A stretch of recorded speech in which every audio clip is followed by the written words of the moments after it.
Le deuxième frein qui vous empêche d'activer votre pouvoir de manifestation, c'est la méconnaissance et la mauvaise compréhension de soi. Le deuxième frein, c'est qui est induit en fait par le soi illusoire justement, parce qu'il nous empêche de voir notre nature véritable.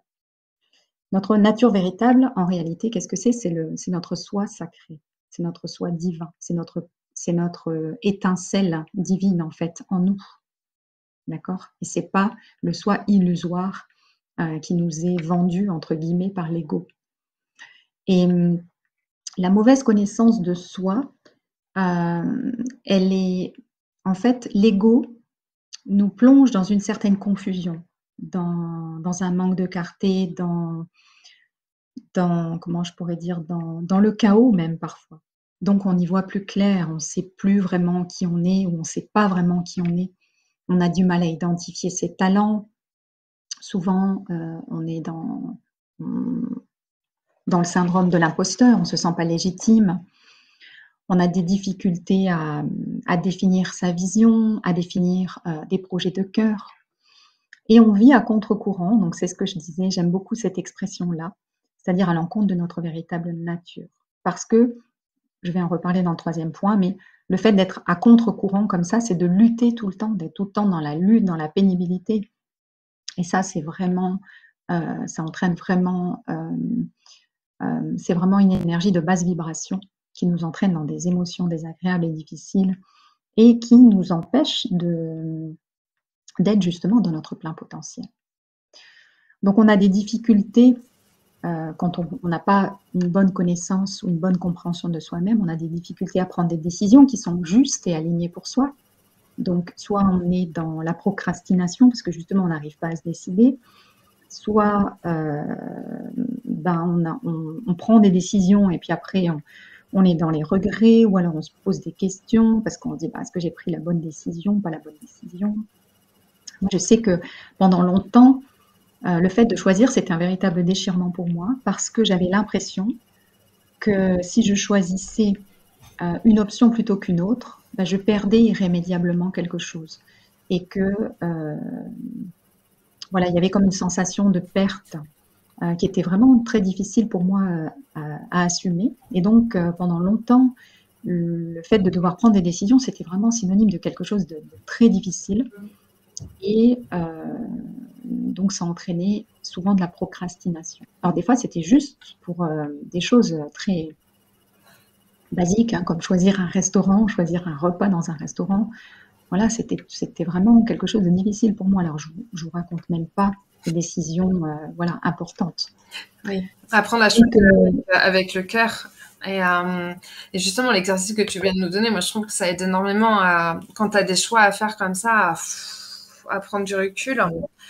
Et il y a beaucoup de personnes qui disent je me suis sentie soulagée, je sens comme quelque chose qui se détache. Le temps s'est arrêté un moment. Voilà. Sensation de libérer quelque chose en moi. Donc, c'est ça, en fait. Ouais. On peut, de ce fait, procrastiner, avoir des difficultés à faire des choix, à poser des actions qui soient claires, qui soient inspirées. Et de ce fait, ça induit un manque de confiance en soi, une faible estime de soi aussi. On a du mal à poser des limites claires, à dire non, à se respecter en fait. Et au niveau émotionnel, c'est vraiment difficile. Et on a du mal à gérer ses émotions, on a du mal à les conscientiser, on a du mal à les accueillir. Et tout ça, en fait, cette espèce de dualité intérieure, cette méconnaissance, cette confusion, ce manque de clarté, ça engendre vraiment de la fatigue, ça engendre un manque d'énergie, de la léthargie, ça peut engendrer même de la déprime, jusqu'à la dépression, en fait, le fait de ne pas savoir qui on est. De pas se connaître vraiment. C'est quelque chose qui est qui peut être vraiment très difficile à accepter et de manquer de clarté à son sujet. Personnellement, j'en ai beaucoup souffert pendant longtemps et c'est la raison pourquoi le Human Design, il a vraiment fait un déclic. Et le Human Design, il est Aussi, on appelle aussi le Human Design la science de la différenciation. Parce que justement, ça met vraiment l'accent sur notre singularité, notre nature unique. Et ça permet vraiment d'avoir une meilleure connaissance et une meilleure compréhension de soi. Et j'aime à dire aussi que ça nous donne le mode d'emploi de notre incarnation, c'est-à-dire qui on est véritablement, savoir ce qu'on est venu faire sur Terre. C'est un peu comme une carte d'identité céleste ou cosmique, tu vois. J'aime beaucoup cette image. Donc le Human Design, au final, c'est vraiment un outil puissant de connaissance de soi. Et donc, il y en a beaucoup des outils de connaissance de soi. Il y a l'énéagramme, enfin, il y a plein de... C'est celui-là qui me vient en tête tout de suite, mais voilà, il y en a plein. Mais le HD, pour moi, il est vraiment un niveau au-dessus. Il est vraiment puissant. C'est vraiment un accélérateur de prise de conscience et de transformation. Ouais, bah disons, enfin, c'est vrai qu'on était formé en énéagramme, et l'énéagramme, je trouve que ça s'arrête beaucoup à la personnalité. Alors Voilà. que le human design, enfin moi, il m'a bluffé le human design, je le connais pas très bien, mais je l'ai un petit peu étudié parce que ça m'a interpellée, comme beaucoup de choses, hein, mais je n'ai pas encore poussé. Un jour, j'aurai sûrement la porte parce que je trouve ça génial. Et puis de le faire aussi avec pour notre famille, tout ça, pour comprendre le fonctionnement de l'autre. Mais le human design, il vient toucher à l'essence de l'être, en fait. Alors que Ouais. l'énéagramme, pas, je trouve. Hein. Voilà. Oui, je suis tout à fait d'accord avec toi parce que moi j'ai aussi utilisé et étudié un peu l'énéagramme et pour moi ça me semblait beaucoup trop restreint. Effectivement, c'était trop restreint. Alors que le Human Design, il l'ouvre en fait, il l'ouvre vraiment C'est ça.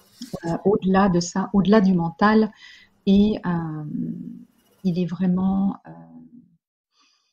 voilà, il y a quelque chose de pour moi qui est connecté au divin, à la spiritualité qui est très important pour moi et qu'on peut toucher avec le Human Design. Donc en fait, on peut vraiment aller trouver des précieuses informations grâce au Human Design. Alors le Human Design, on peut vraiment trouver énormément d'informations, énormément de précisions. Ça prend des années à étudier le Human Design, c'est très très long. Mais par contre, ça nous donne vraiment des informations précieuses concernant notre type d'énergie, concernant notre façon de fonctionner, concernant notre façon de prendre les décisions, concernant nos potentiels, mais à l'inverse, nos points sensibles, nos défis. Ça nous parle aussi de nos dons, de nos talents, des axes d'amélioration qu'on peut mettre et de notre mission, de nos missions, parce qu'il y en a plusieurs. Et donc c'est vraiment très holistique, j'ai envie de dire, et très complet.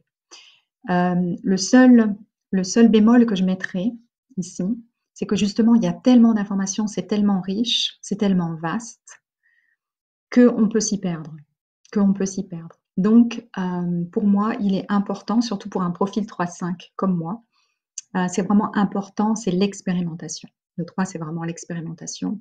Et si on reste uniquement dans la théorie, dans l'enseignement du Human Design, on a tendance justement à rester dans cet ego, dans ce mental dont on a besoin de sortir, dont on a besoin de s'extirper. Et c'est vraiment important d'aller mettre ça en pratique, mettre cet outil en pratique pour pouvoir vraiment le sentir dans notre corps, dans nos émotions. Voilà, on peut agir au niveau mental, on peut agir au niveau émotionnel, on peut agir au niveau corporel, on peut agir au niveau des sensations, on peut agir au niveau vibratoire, voilà, au niveau spirituel. On peut faire beaucoup de choses, mais c'est important d'aller au-delà j'ai envie de dire, de l'enseignement, des informations que ça peut nous procurer.